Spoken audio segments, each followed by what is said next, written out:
మీకు ఒక చిన్న ఐడియా చెప్తా, నేను ఒక చిన్న మాట చెప్తా. తుమ్మిడిహెట్టి ప్రాజెక్టు ప్రాణహిత చేవెళ్ళ అని పెట్టినప్పుడు, తుమ్మిడిహెట్టి దగ్గర సోర్స్ పెట్టినప్పుడు మొత్తం స్టోరేజ్ నిల్వ సామర్థ్యం ఎంత అయ్యా ప్రాజెక్టు అంటే 16 టీఎంసీలు మాత్రమే. దాన్ని 142 టీఎంసీలకు పెంచింది కేసీఆర్ ప్రభుత్వం. మల్లన్న సాగర్ భారతదేశంలోనే అతి పెద్ద artificial man made reservoir, 50 TMC కెపాసిటీతో కట్టిన రిజర్వాయర్ మల్లన్న సాగర్. ఇట్లాంటి ఎన్నో అద్భుతాల సమాహారమే కాళేశ్వరం.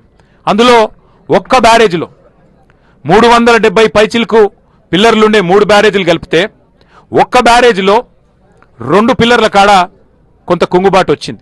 సరే, అందులో కూడా లంగతనం ఉందనేది మా అందరి అనుమానం. అందులో కూడా ఎలక్షన్ల ముంగటనే జరిగింది, ఏమో జరిగింది, కొంతమంది దుర్మార్గులు ఏదో చేసిండ్రు ఎలక్షన్లు గెలిచేందుకు, కేసీఆర్ను బద్నాం చేసేందుకని ఒక అనుమానం కూడా మాకున్నది. వాస్తవం ఏంది అంటే, ఎక్కడైతే 2 పిల్లర్లు కుంగినాయో ఆ 2 పిల్లర్లు లేదా మొత్తం బ్లాక్ దాన్ని మొత్తం తీసేసి మళ్ళా కట్టినా అయ్యే ఖర్చు 400 కోట్లు, కేవలం 400 కోట్లు మాత్రమే. ఆ బ్లాక్ మొత్తం కట్టినా అందులో రూపాయి కూడా మళ్ళీ ప్రజల మీద పడేది లేదు.